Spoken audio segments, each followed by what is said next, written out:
So, namaste and welcome to Satsang today.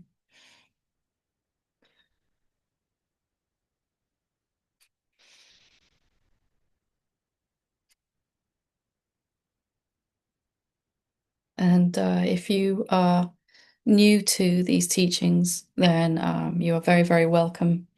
And you might even be new to this kind of direct path to awakening as well. And in which case, we needn't view that as a disadvantage at all. In fact, you might have a major advantage over some of us who have been on this path longer. Excuse me. Because we can pick up ideas along the way of what we think this path is, what we think this teaching is, who we think we are, what we think we're good at and not so good at, and on it goes. So it's always a good idea and an opportunity to come to satsang, to come to any spiritual practice, actually, from the perspective of the beginner's mind. Imagine this was your very first satsang, and you didn't even know what satsang was or awakening was. And maybe that's true for you right now. Again, it's a huge advantage. When we come from that place of not knowing, where we're not holding on to a big bag of concepts, what we think about ourselves, the world, and our awakening and everything, then we can find that we're ripe in that moment for a bigger seeing of who we actually are. And in any moment, we can stop and for a moment have that willingness to let go of what we think we know, what we think is true. And some of what we think is true is going to be the most painful things of all. What we think about ourselves, what we think about our awakening, all of that. Are we willing to let go of that for a moment or for longer or forever? And probably the answer to that is yes and no. Some of it I think I need. I think that I'm not good enough, so I think I have to keep a hold of that idea so that I can work on myself, whatever we're holding on to. And usually, what we can be holding on to in our awakening, certainly was true for me, was a sense of having to transcend uh, karmic patterns, ways of thinking and acting and being in the world, ways of being with ourselves, ways of being with others. All of these karmic patterns, we have picked up these ideas along the way and brought them as unfulfilled desires into this apparent lifetime. And this uh, opportunity that we find ourselves with here is to firstly see what we are and to see what we're not also. We can get a little taste of the first, what we really are right now, if we can take a moment and invite everyone to do this, to simply question and inquire, not to think about, but to want to see, to search our being, to search ourselves, and to actually look and see, try to find out what we are. We could do this right now, together. What actually are you? When we answer this question, we'll find the first obvious things, of course. We'll find a human body. We might find some emotions. We might find some thoughts. Maybe there's sounds going on around you and things moving in your environment. And maybe there's contractions going on inside the body. or sensations going on. But all of that, while it's wonderful and beautiful, the movement of manifestation is not what you are. It is what you see, what you perceive, what you're aware of. So anything that's moving and changing and becoming is not primarily what you are. It is what you are perceiving, what you are seeing. And we confuse those for such a long time. We confuse what we see. We see the body in our experience. We see the thoughts going on, the emotions. And we start to identify as those. That I am what I see, and that is me. I am the body, the thoughts, the emotions, sense perceptions. But for a moment, let's just notice that we are aware of all of that. So I'm aware of what my eyes are perceiving. I'm aware of any thoughts that come and go. I'm aware of any sensations moving in the body. I'm aware of the body itself. And let's not discount any of that, but gently not include it in our definition of what's permanent and real. The sensations, the body, the thoughts, the sounds in the environment, all of that, sense perception, all of it is temporary. And we're looking here in Satsang for the direct experience of what is actually real. Real meaning permanent, that we can rely upon forever as our most essential nature. So everything that comes and goes is totally allowed to be here, but we're not going to include it in our definition of ourselves, just for this inquiry that we're doing together. Self-inquiry, inquiry into the nature of ourself. So we can very simply, momentarily dismiss anything temporary, changing, coming and going from our definition of who we are. Those are the things we see, the things we use, the things we're aware of, but it's not who we are. It's like identifying ourselves as the car. We're not the car, we are the one driving it. We're not the body, we are the one driving it, the one who's aware of all of this. And for a moment now, let's bring our attention away from what we see. Usually our attention is completely focused on the outside world and what's going on with our senses, what we're perceiving and experiencing. And even focused on what's going on inside, thoughts, emotions, sensations. And let's bring our attention now, just gently, curiously, to look at what is seeing those. What sees the body? What knows the thoughts? What's aware of sensations? Just asking that question, what is it that's aware of all of this that's coming and going? We're not trying to answer the question. We don't have to answer the question. We're just asking the question together in our inquiry here. What is it that sees, that knows, something knows your thoughts, how your body feels, what's going on in your environment, whether it's quiet or noisy? And if you were confused, something would know that you were confused. Something would see confusion. If you were totally clear and had an epiphany and an aha moment, something would see that too. It's also what we see. And we're bringing attention to the seer itself. What is that? Again, not trying hard at all.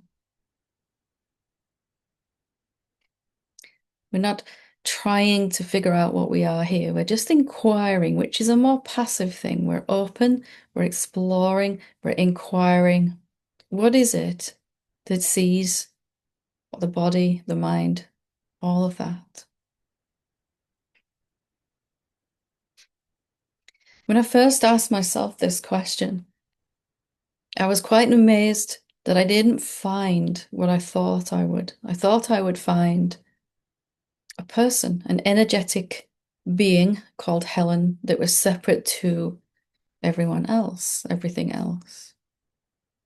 The bodies seem to be separate, the thoughts seem to be separate.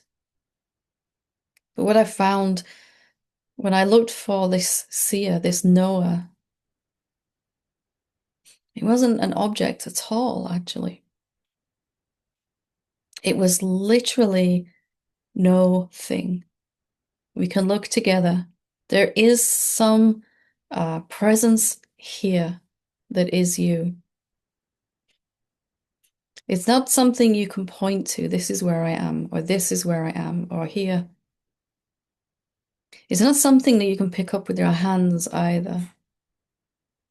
You, the seer, the one who's aware of all of this, has no shape, no form.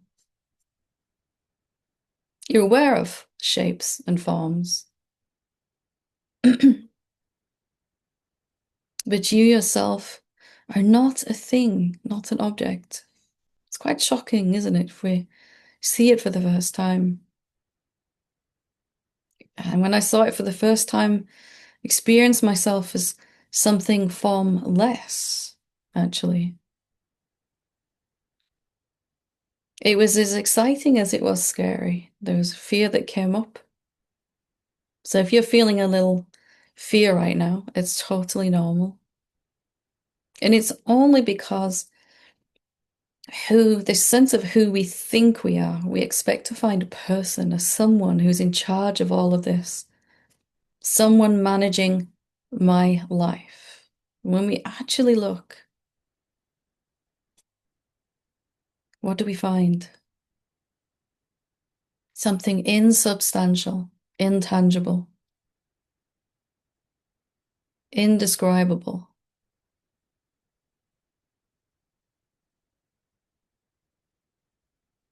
And yet very much here, very much present, very much aware. This is different for me because I always thought that the capacity to be aware, to know, to see, was coming from the body mind.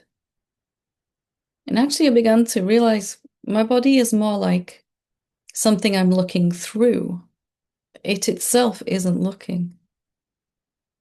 I'm looking through it, looking through the senses, listening through the ears, feeling with the hands, smelling with the nose, tasting with the tongue. But myself, yourself also, you're formless and shapeless. Even if we feel a sense of someone, there's a sense of someone. Of course, there's a sense of someone while there's a body and thoughts and emotions and sense perception going on. There's going to be a sense of a person, and that's okay. Like software for the body, for the mind, to run the body mind. Let's just feel into again what's aware of even this sense of a person. It feels like I'm someone sitting here in this chair and you sitting in your chair. It feels like someone. But even that is observed, even that is noticed, seen by you, the seer. Even the subtlest of objects, the sense of a person, even energy, even vibration is noticed by you.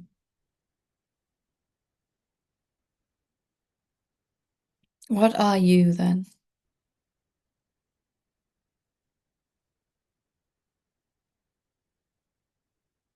What does it mean for your life if you're not a person?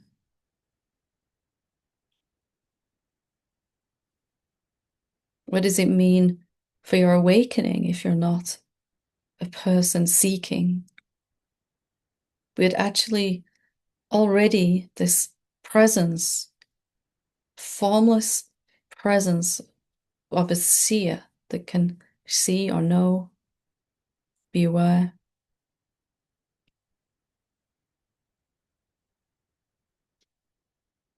Let's just taste into that a little bit more, diving into this that's really here. Is it coming and going, this seer?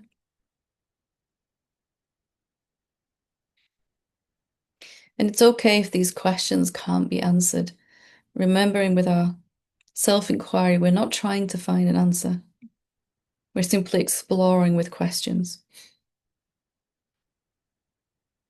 And the answers come by themselves. We're not responsible for the answers.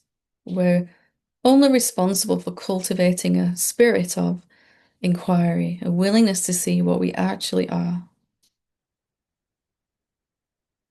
what does not leave, because it did not come. This formless presence, no thingness that has no shape, no tangibility. It didn't appear, have a beginning like a form. A form has a beginning, right? This form had a beginning and will have an end. A thought has a beginning and an end. Even a planet, the universe itself has a beginning and an end. All forms have a beginning, a duration, and an ending. And through that duration, they're changing and becoming something different. But does that apply to you? Did you appear if you're invisible, intangible, and formless?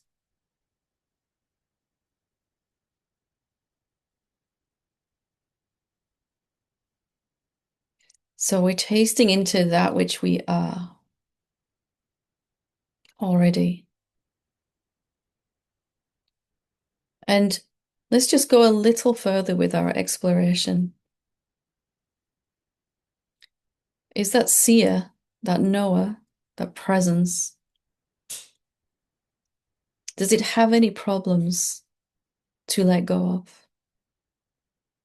Does it have any karmic patterns it must transcend? Intangible, insubstantial presence is the only thing that is permanent and stable, unchanging. What problems does it have? Is it even trying to desperately wake up out of illusion? Let's check that one. Does it have anything that it needs to achieve? This real self, formless intangibility, presence. Does it have karmic patterns?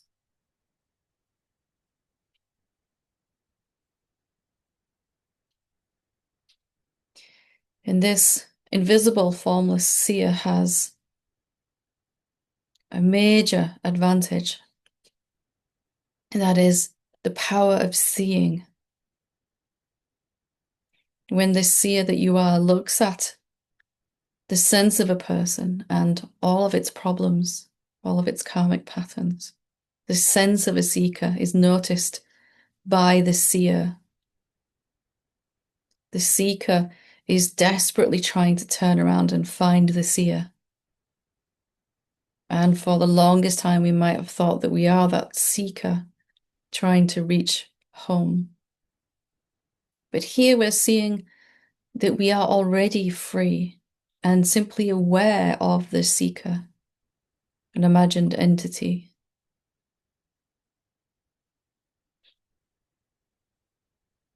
And that we already are that home that we've been looking for, that presence. that indestructible, formless presence. So our inquiry is really helpful because we begin to see what we already are. And as we see that, this frantic seekingness begins to slow down, this frantic, desperate trying to improve ourselves in order to get to awakening. It's just seen to be something going on, just like thoughts and the sounds in your environment and the body. There's a sense of a seeker. It's just another imagined object and really has very little to do with us, to do with you. You are free already as this infinite, formless presence. And it may not feel infinite right now. It may feel very different. That's okay. It's very normal. Very normal. So you have this power to see. When you see something, when you look at it as presence, it dissolves. Now, if you're like me, and along your journey, you have some recurring karmic patterns, issues that are simply not going away or even getting worse, then, feeling not good enough, feeling unsafe, feeling limited, dealing with a lot of emotions, or a sense of lack of something that we really need, time, money, energy, whatever that is. Perhaps we haven't really understood the power of just seeing the karmic pattern from our real place. For the longest time, for me, the power of seeing something wasn't clear to me. That as the infinite seer, when I look at something, what I look at has to change. But usually we're looking at the karmic patterns we have through this idea that we have to fix them. So there's a sense of a person, but it's not an actual thing. It's not an actual person that can fix anything. And if the person isn't real in the way that we think, it isn't an actual thing, it's more of a sensation. Really, the separate person we thought we were is just a collection of thoughts, emotions, and karmic patterns. And if this person isn't real, as a real separate entity, we can't find a real person. And we look like this. How real are these karmic patterns that seem to belong to it? If there's no person, no karma. No karma, no person. They're actually the same thing.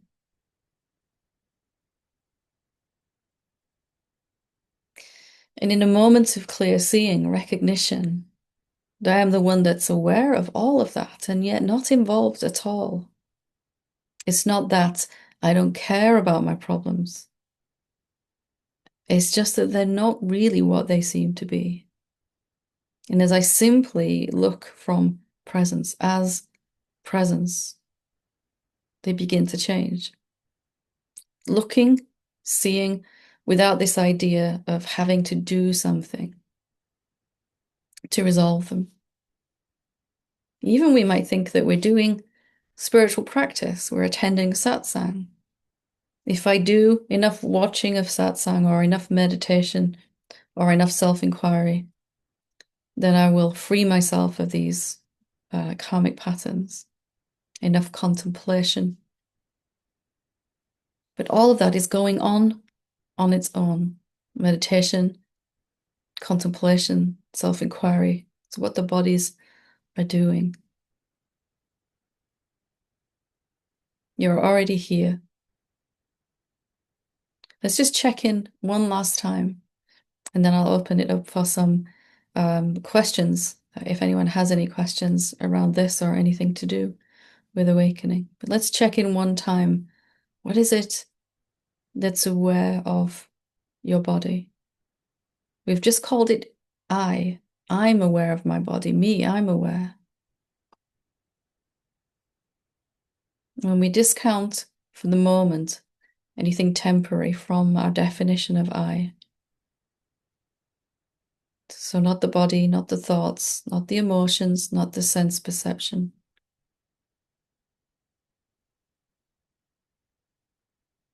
not anything we're perceiving,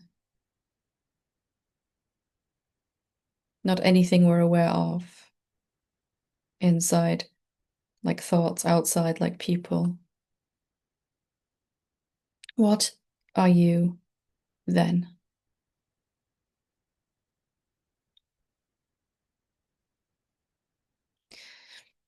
Even to ask this question is a very auspicious um, phase in awakening. The infinite seer is about to recognize itself as the seer, not the doer,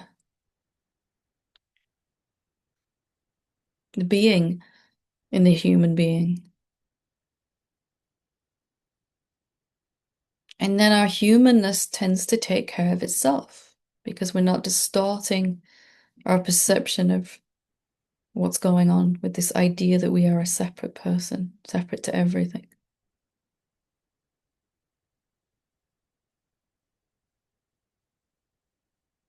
So this can be very strange at first. If this is the first time that you've recognized yourself as something formless, intangible, it can be very strange. And that's normal. For the longest time, we have thought that we were a subtle form, a person, or a gross, tangible form, the body, or both.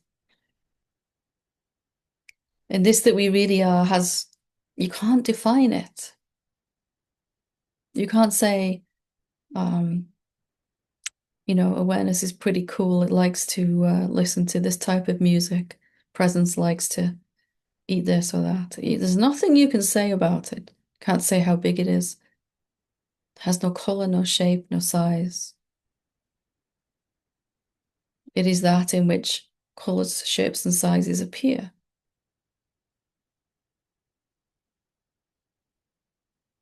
So if it feels a little strange and you feel like someone has just pulled everything familiar out from underneath your feet, that's probably because we did.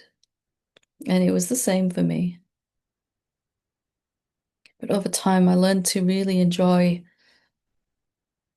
tasting how free I already am, that there's no process for me, no journey, no seeking. There's just a seeing again and again of how delicious it is to be already free. And then to watch the effect that seems to have on the mind and body as the mind and body and our lives begin to sort themselves out as they've always been trying to.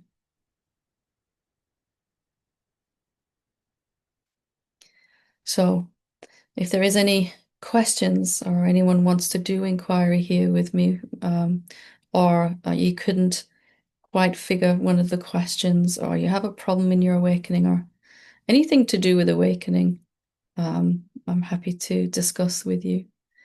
We'll start with Tanya.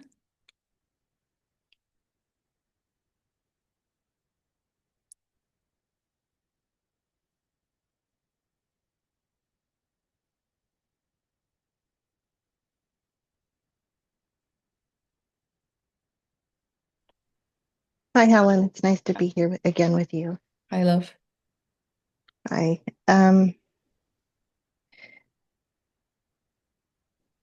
really looking for your guidance,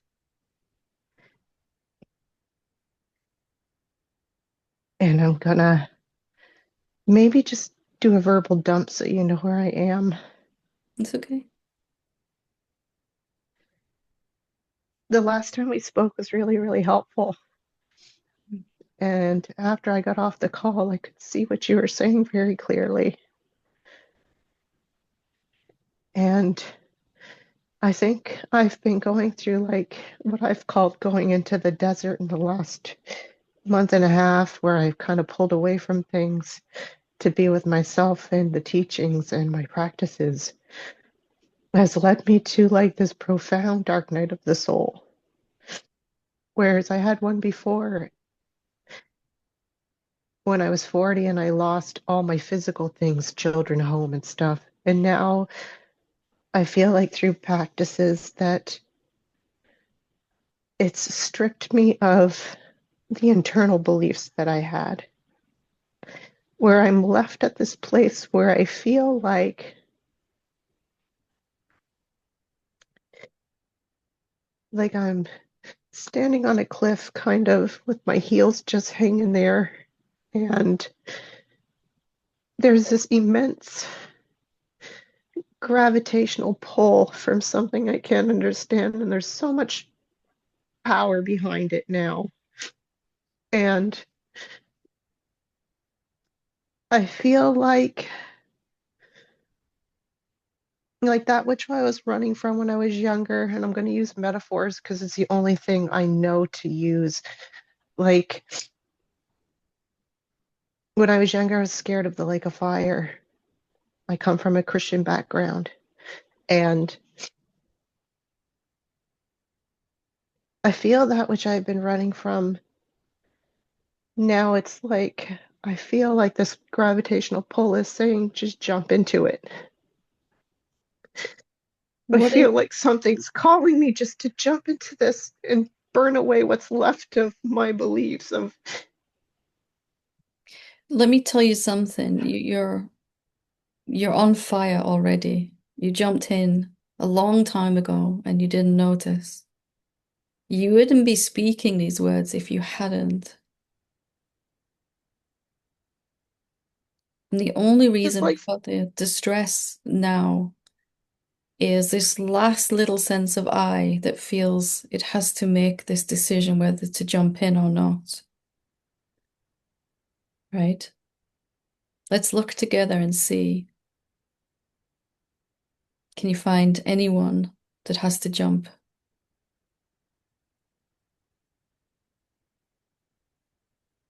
no. What is here then? What are you? Not a person, not a someone, we can't find it. But what are you? You're doing great. I'm just here. I'm everything. So you're I'm the you. imaginary person on the cliff. You are the cliff itself. You are the fire. You are the drop as you jump. You are the sky. You are everything. Is this problem real for you? Have you even got the capacity to pull away from the Sangha? The Sangha is No. inside you, isn't it?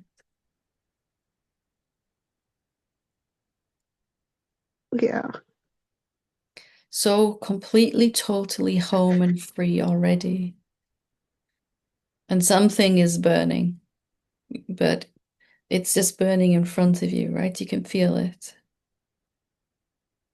Yeah, most definitely. It only burns what's unreal and was never true, leaves you completely as you were.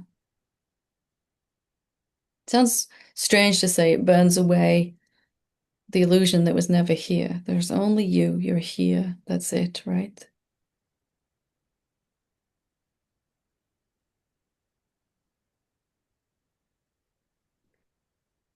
There's like this there's like this feeling inside of me that's like going,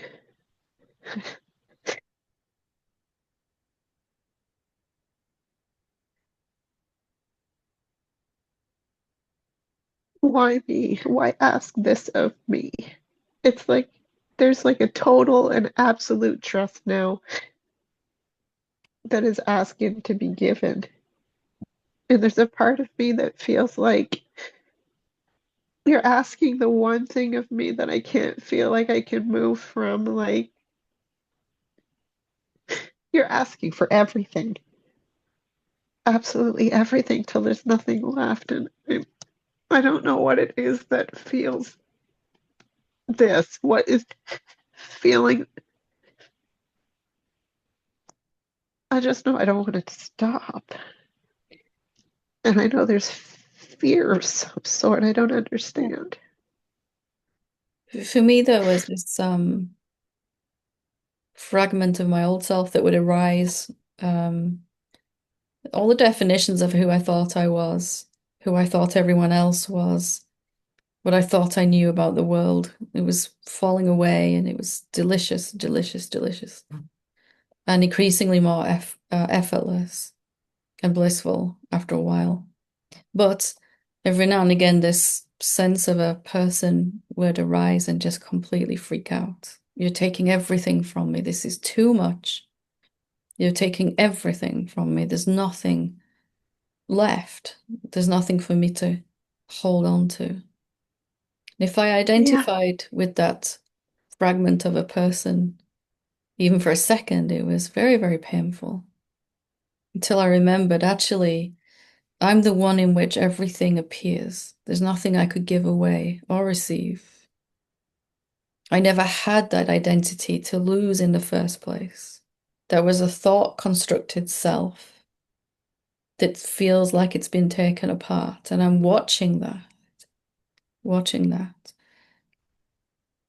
And it has to be painful to identify with it, to kind of snap us out of it. We keep kind of going back into that, right?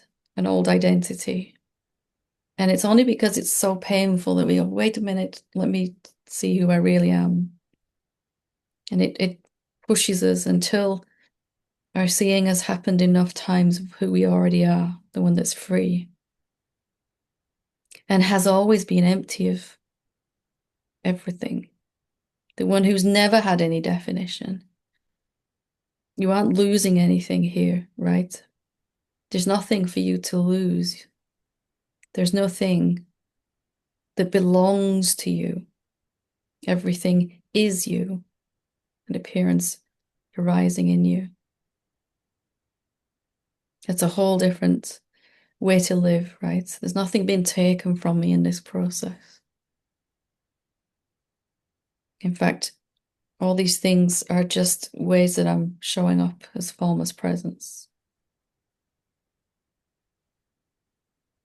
And I see noticing that when I look that around. sense of a person as it arises, the one that's freaking out, with as much compassion as you can, understanding it's not real, but it thinks it's real and it thinks it's disappearing.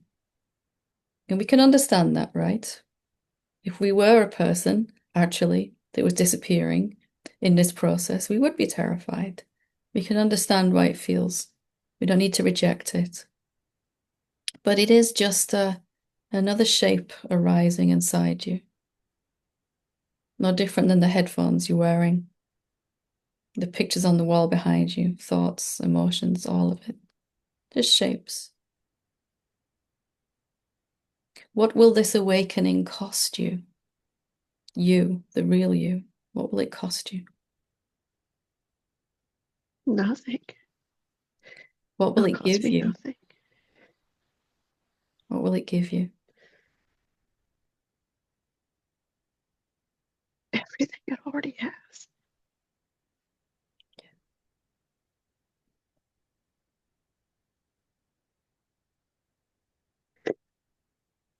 So do I just allow this falling apart? I don't.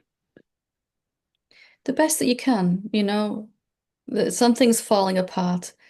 And I always thought it had to be a very graceful, it should be graceful, but it was very disgraceful sometimes. Um, these moods would arise. You were asking too much. I can't give everything, and um, just to notice that the real self is not caught in that, and is just lovingly watching this thing that thinks it's falling apart. Just remembering who you really are through your inquiry. Some days I would inquire every single moment I got just a little taste of the real self again and again and again because it felt like to go anywhere else was just too painful. Not that there's anywhere for you to go, but if we slip back into the old idea, even for a moment, it becomes like, accidentally touching something very hot, doesn't it? Yeah, it's exhausting this year. For It's whom? been exhausting. For whom is it exhausting?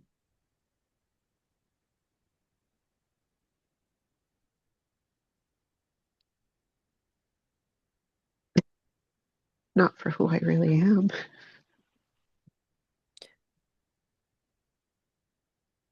So it's a simple rule of thumb here to save, in a spiritual emergency like this, and there's many, is if the body feels bad in any way at all, I've momentarily forgotten who I really am.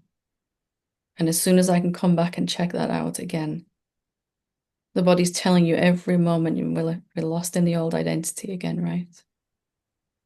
Like right now, it probably feels very different, relaxed and open, and yeah. The body is the truthometer, right? It's always telling you you're gone with the old story of who you thought you were, or actually you're resting here in your authenticity.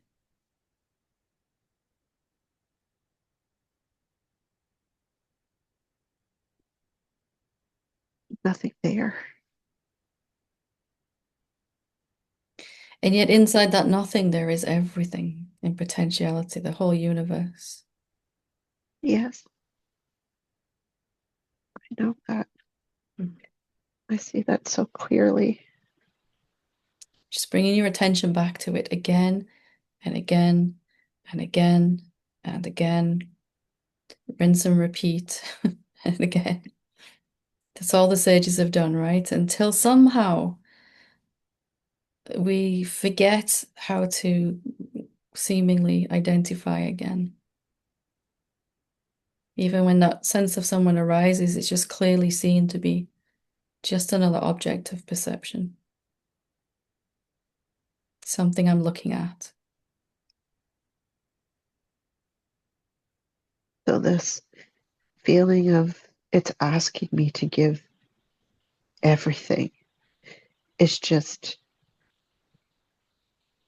another thought. Just a story.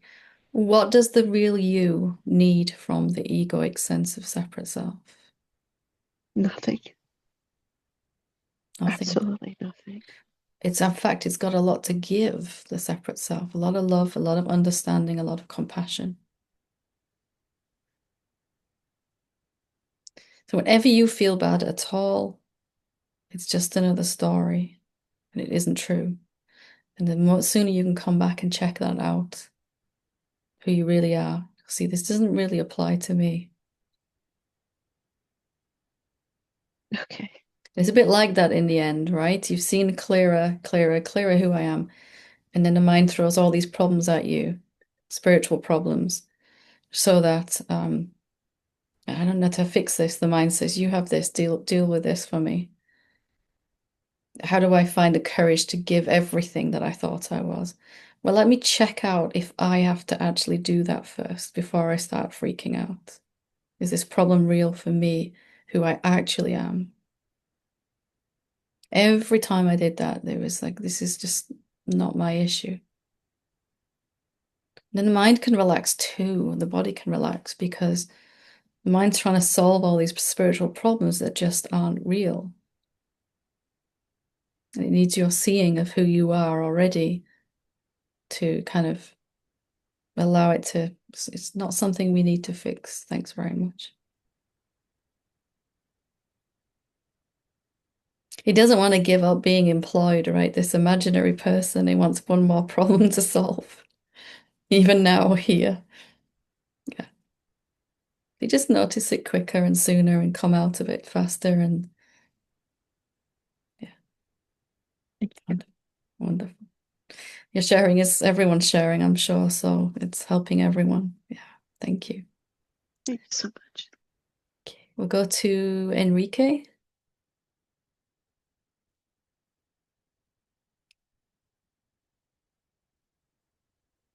Hola. Are you still muted there? There we go. Hola, Hola.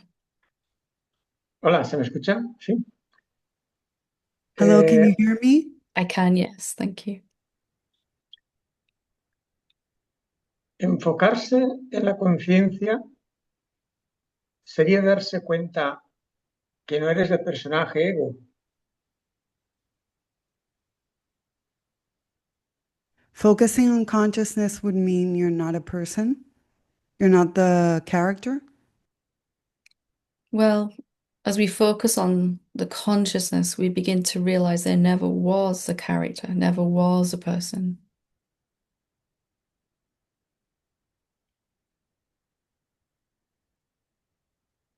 Entonces, sería suficiente para deshacer el karma. So it would be enough to undo karma. Actually, we come to realize that there never was any karma for us. Karma only applies to the imagined person. So we don't even have to undo it. We see that it's not actually real, the karma that we think we have.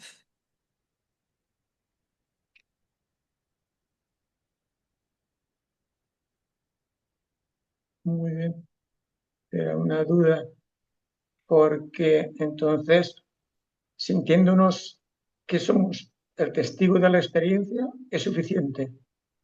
So feeling that we are the witness of the experience is enough. Not so much feeling, but actually direct seeing, like we were doing today, actually experiencing it again and again. So, not thinking about it, not remembering the witness in our mind, actually tasting it, experiencing it. If we do that again and again, it becomes very joyful, very peaceful. And we actually want to do it more. The more we self inquire, the more we want to do self inquiry. And the less attention we're giving to the imagined separate self. And it begins to dissolve on its own because really it's just held together by our attention on it.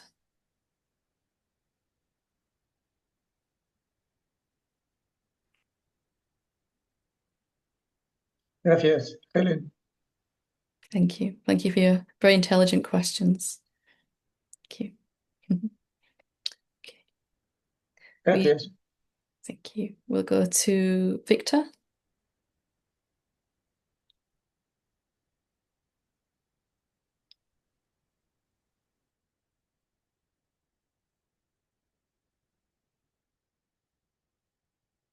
Am, ¿Aló? ¿Hola? ¿Se escucha? Vale. Hola, yeah. It's good. Hola, Helen. Me encantó tu introducción. I loved your Cómo, introduction. Thank you. cómo nos llevas al ser de forma tan clara y tan directa.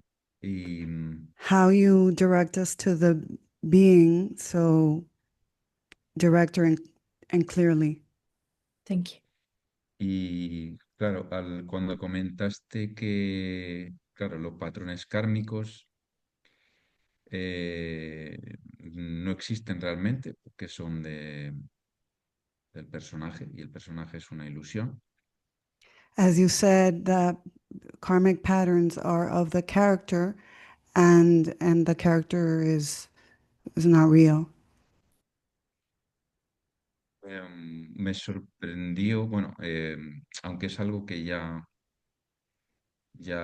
se ha reconocido, pero es como que se necesita esa repetición continua porque uno vuelve a caer en, I noticed that we need this repetition because one falls again in the habit.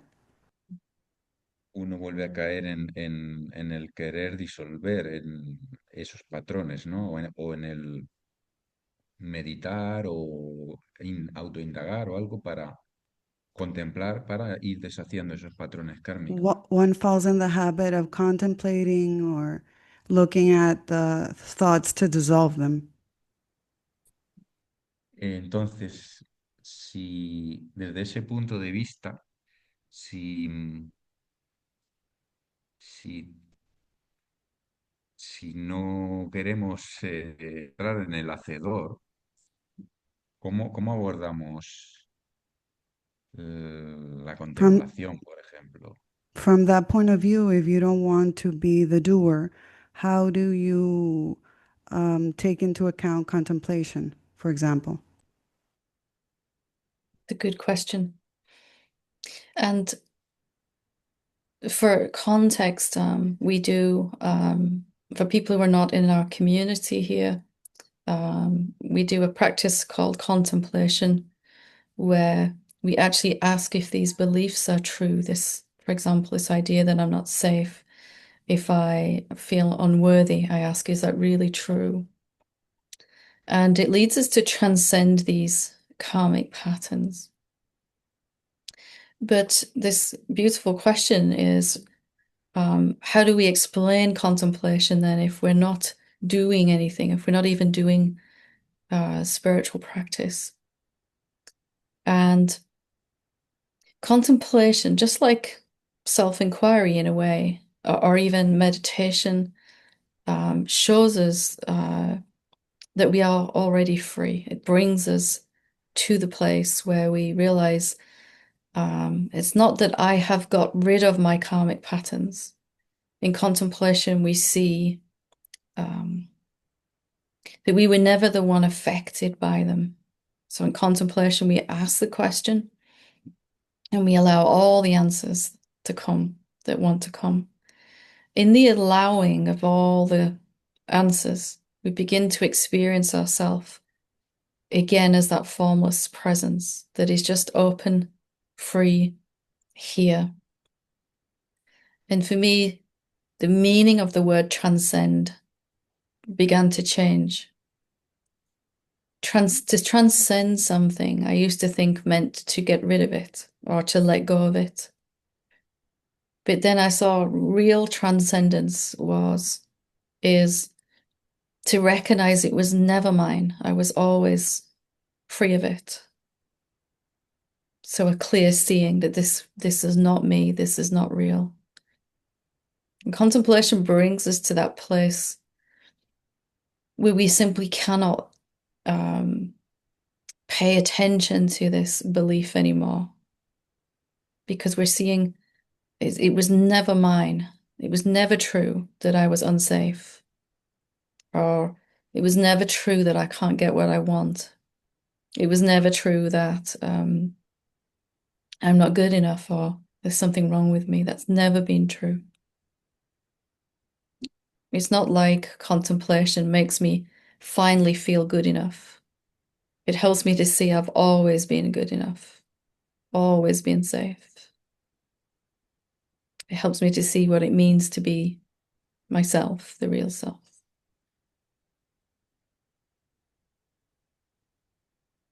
Really, it's just another way, contemplation, to come back to who we actually are, who we really are already.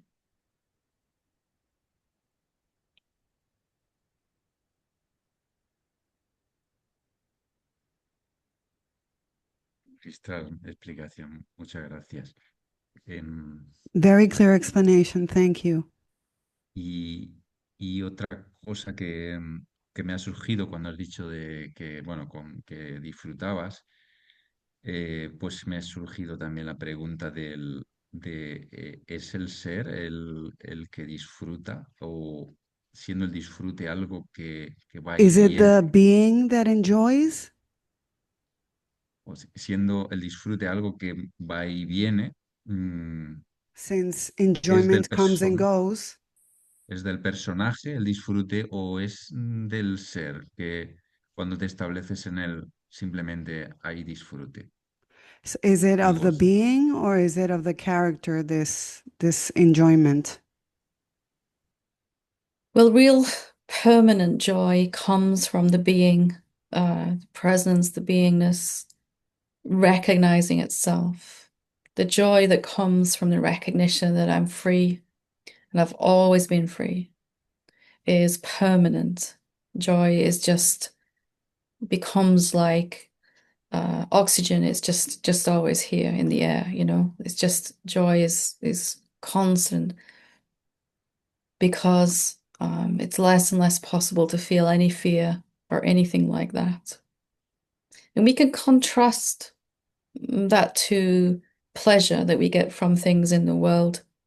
If I eat some delicious ice cream, I'm going to really get sense of pleasure from that, the taste of it, and it's delicious.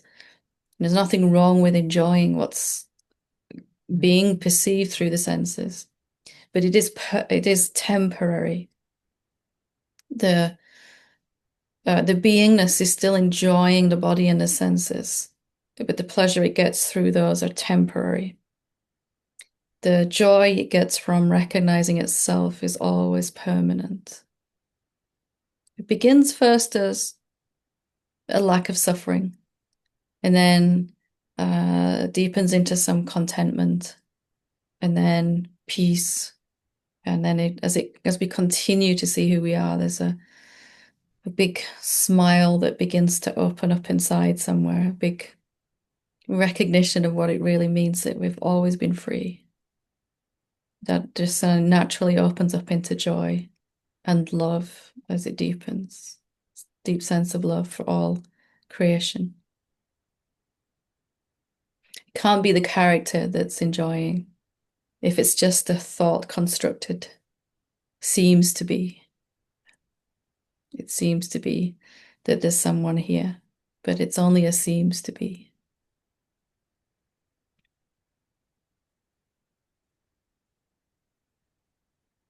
Muchas gracias, me queda muy claro. Y, That was very clear. Thank you.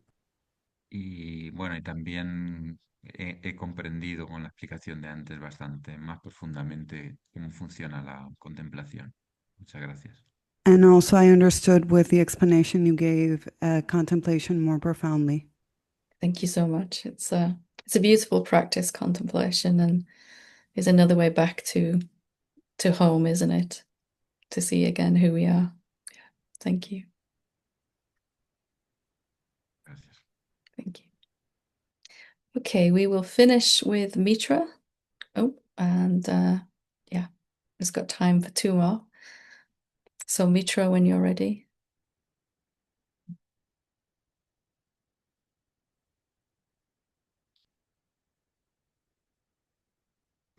There we go. Hi, Helen. Hi, love. I wanted to ask a very basic question. Actually, I feel like I haven't done a practice for a while, and I feel like, and I don't even listen to anything spiritual anymore. But you're here in But Satsang. You made it yes, to I can Satsang. miss the satsang. I can miss the satsang. That's right. I really need to see you. I wish we had one every day.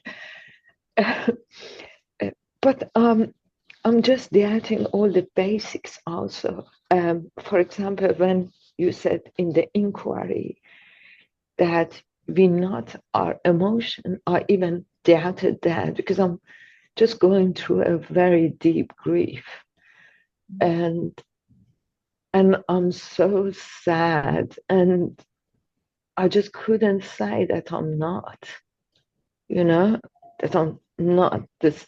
I'm not sad. Like I totally identify with it. Couldn't separate. How do you know you totally identify with it?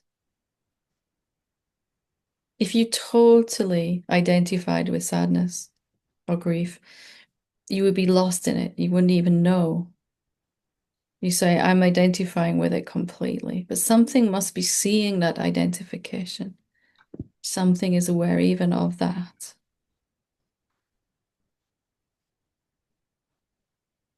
What is it that sees? Even this love affair that attention is currently having with this emotion, something notices that. What is that? That's awareness. But how can I say that I'm not totally convinced that, because maybe I haven't seen myself clear enough, that this awareness, okay, I'm aware that I'm sad. Why can't I say that? As awareness, are you sad as awareness? Let's just look at that for a moment. Yeah, Is awareness itself sad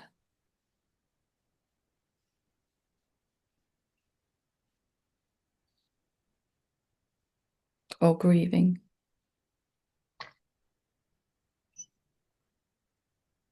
I can't really separate awareness from sadness. So, what you've just said there is something very profound. If we can't separate awareness from sadness, is sadness actually sadness, or is it awareness in disguise? If when I look, I can't find a line between where the sadness begins and the awareness ends, as the mind says, there's awareness and sadness. But when I actually look, you can't separate the two. Are they really two then? No, they one. So awareness isn't sad. You're not sad. You are awareness appearing as sadness also.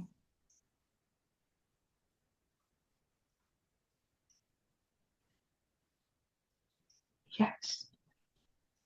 And from there, the sadness, the grief, the anger, the fear, the shame, whatever it is, can just be here.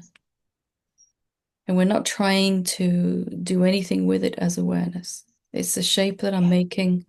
It's no better, no worse than bliss or peace or anything, right? And there's no suffering then because I'm not trying to interact with this thing, sadness, trying to get rid of it.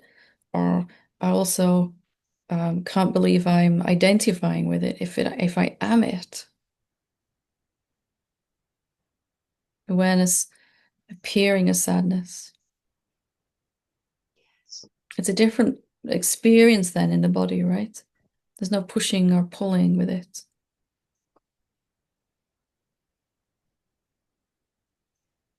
Yes, I can see that. With even attention that seems to go to the sadness, we can look just as you did, and if we look, we'll see we can't even find a line between awareness and attention, or awareness and a thought, or awareness and the body. Where's the dividing line when we look? Is there one? No. Only awareness is here in Yes. its various disguises. We're just learning in satsang to recognize it in its undisguised essence, its unmanifest essence, before it seems to move into a shape, a subtle shape like a thought or an emotion, or a tangible growth shape like a body, a chair. Are you Okay. So there, identified then? Can you be identified with anything?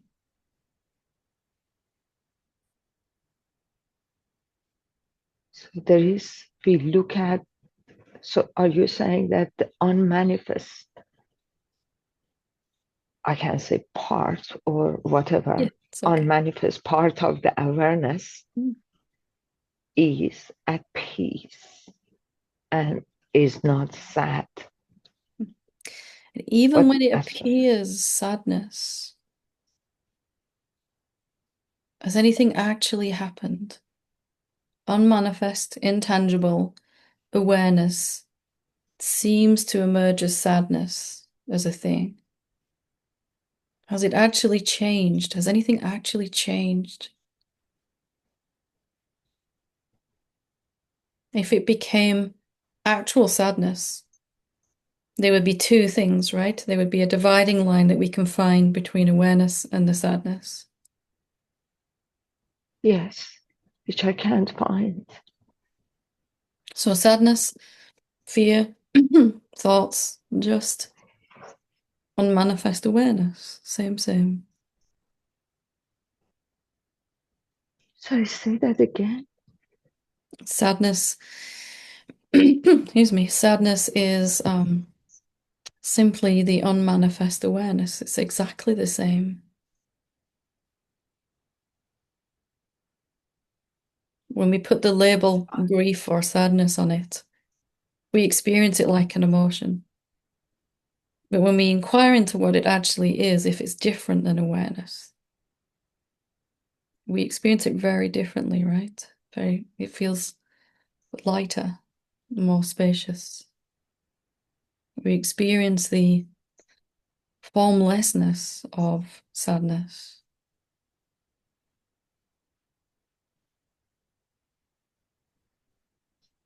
When I experience the formlessness of the sadness, Let's check it out right now. The sadness that you brought to this conversation, does it still feel as heavy? Does it still feel as localized? Does it still feel like something you have to no, manage? yeah, that's true. Yeah, that's true. Yeah, I don't. But I don't also get that awareness is always at peace and it's in any moment. I don't at all experience that. You've already experienced it here with me in this conversation. Let's check out again what you really are. What are you, really?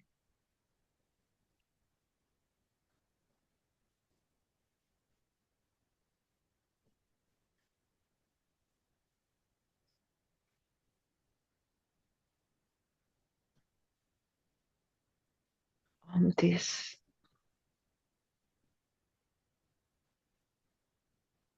formless,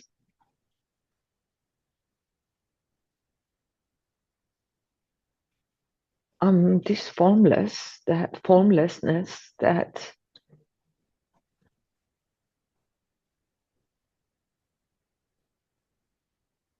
appears as a body and mind, and I can't really say I'm limited to the boundary of my body, but I feel a little bit more expanded than my body, and that's about it. Let's look at the formlessness itself before it even becomes a body. Tell me, does that formlessness that you are, does it have any problems?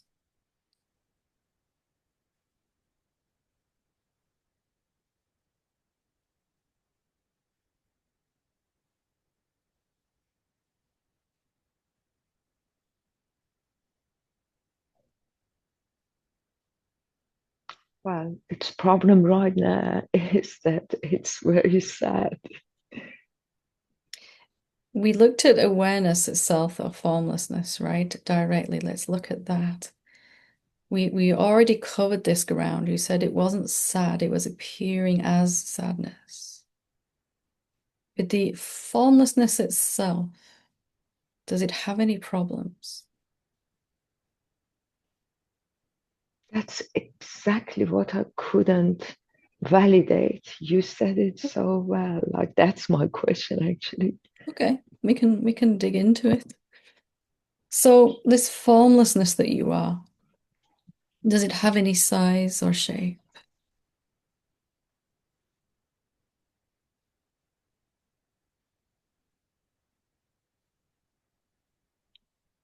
No, I can't really say that. It hasn't got shape and form. Does it have any karmic patterns? Does it feel unworthy, the formlessness? When unworthiness appears, But does it feel unworthy? Is awareness desperately trying to be better than it is? to me, that's how it appears right now. that who is this? awareness is feeling unworthy. And who is this me that you're speaking about? You said it appears, that's how it appears to me. Who is this me?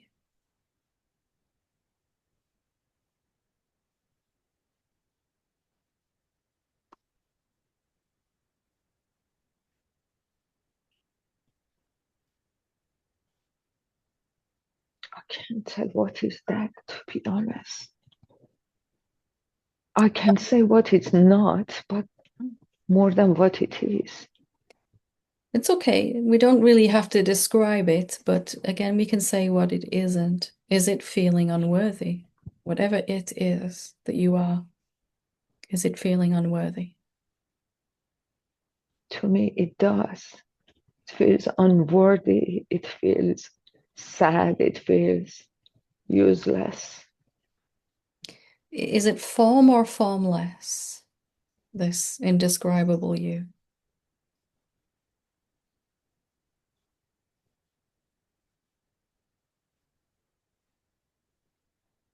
It's formless. I can say that. So as formlessness, is formlessness changing?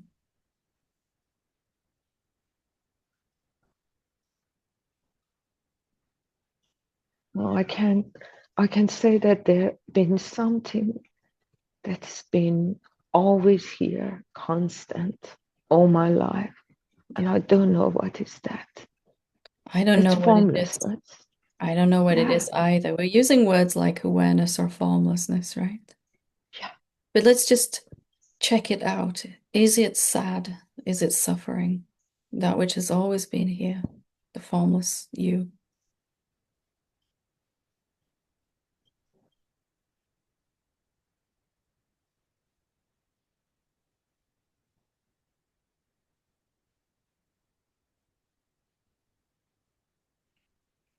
That's how it appears to me, Helen. Is it sad or is it aware of sadness? It's both aware of sadness and it's sad. So I think the best thing for you to do, or the best way to move forward, let's say, is for you to spend some time looking at formlessness and seeing if it can identify, if it can be sad, if it can suffer. Is it one As of a those, form of meditation, as an inquiry, self-inquiry, as an really? inquiry. Yeah, just taking that Okay. question. Can formlessness be sad or can formlessness suffer? Whichever one, or Yeah, both, because whatever you like. yeah, because I feel like I've been believing this rather than actually experiencing it, like trusting your words Well, it's as a great now that teacher. you're at that point where you want to know directly. Mm. I Yes. totally celebrate that. Yeah, totally. Thank you So so stay with that question each day until you know. And you can say, I know, Helen. I don't need to ask you. I know formlessness cannot suffer, cannot be sad. Yeah. How do I do the inquiry? Like, can the formlessness, like, raise a question? Can the formlessness be sad? Yeah, and whatever answer comes, it be a thought or an emotion or an aha moment or something, but you don't stop with the question. Whatever answer comes, you come back to the question until you are absolutely certain.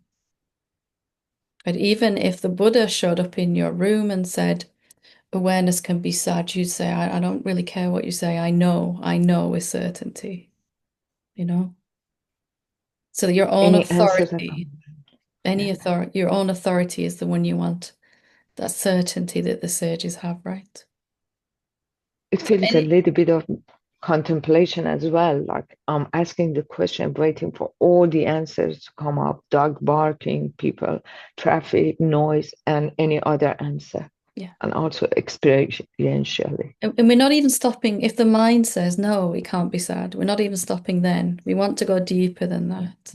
We want to know with all of our being. And that's just by staying with the question. It will come. Sure.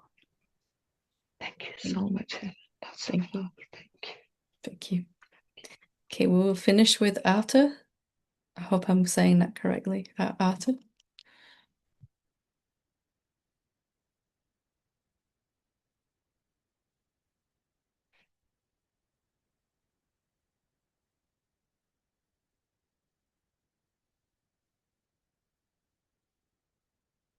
Hopefully you should be able to unmute. There we go. Oh, muted again. Okay. Perfect. Now, hello, Ellen. Hello. Thank you.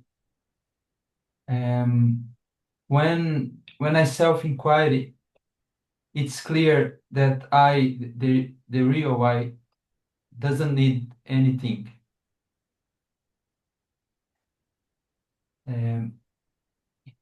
But I can see still something here that comes to satsang to get something Mhm. still, Yeah. to get a knowledge or to get something new, a new way to see or to speak about the truth. Mhm. And something here wants to take notes about that. Mhm. And I keep a notebook and write. Many times I don't come back to these notes, but still wants to take notes to remember. I thinking I need to remember that. So I would like to you to help. How can I move? I'm contemplating this for some time, but I can see still that is I cannot be in satsang as just to stay, but to get something. If you look, there's probably two reasons why any of us are in satsang. The first is, as you pointed to, this sense of a seeker that has to get something from, I have to get it before we close the Zoom, or I've wasted an opportunity, something like that, right? Something that's taking notes and trying to get as much from it as possible and is efforting a lot of effort. And then there's probably something else.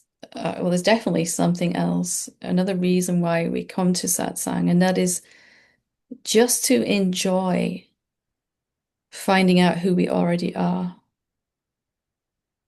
So there's these two versions of ourselves. One who's trying to get something.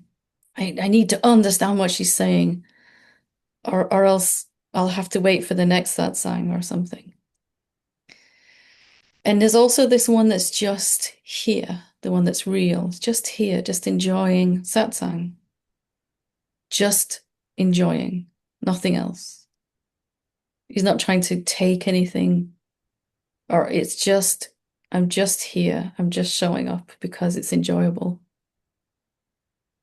So that one that's just enjoying satsang, does it need to get rid of the other one that's taking all the notes and efforting?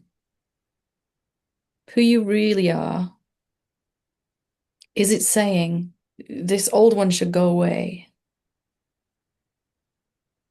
No, it's the mind that is saying that this one should go away. It's trying to get rid of itself. And who you really are is just lovingly watching it.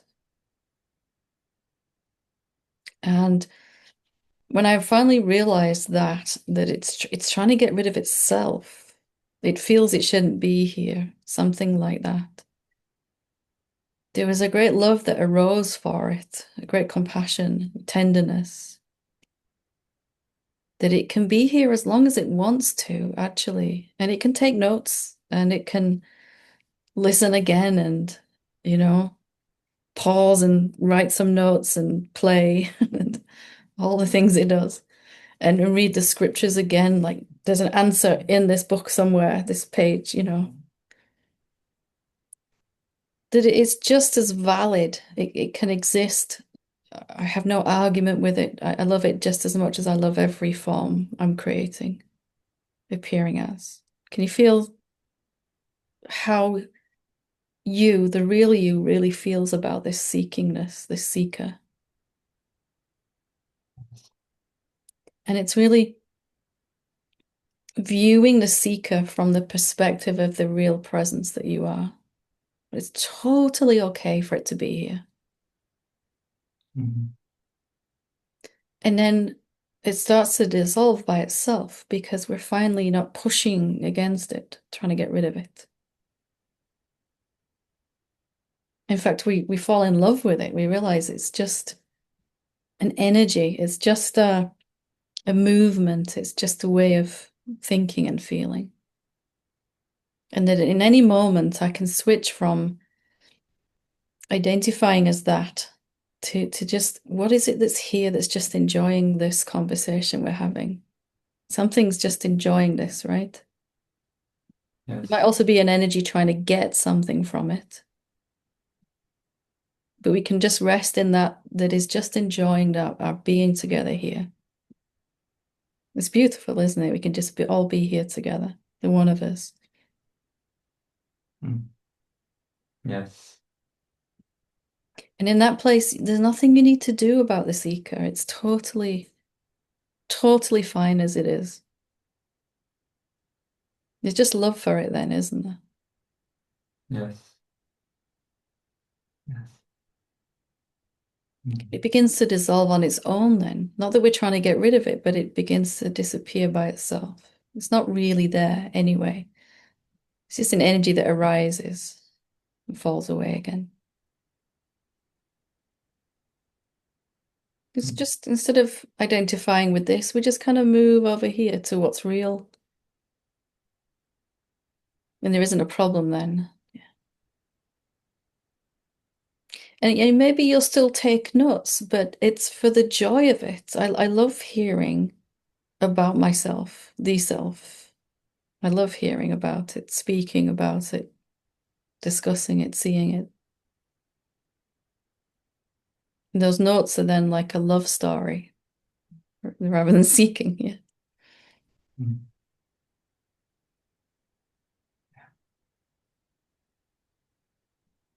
Very good. Mm. Thank you for sharing. Thank you. Thank you. Thank you. Wonderful. Mm. Thank you. Wow, what a beautiful place to finish Satsang today. Thank you so much, everyone, for your sharing, as always. So brave, so open, so honest. Thank you to our translators as well, and everyone that made Satsang happen. And if there's any major theme from today, it simply seems to be to rest as what we really are and see if our problems are real from there. They will seem very real from the imagined self as we come back to who we really are. Everything is just okay, perfectly fine. Even the seeker, no trouble then. Thank you so much. Namaste.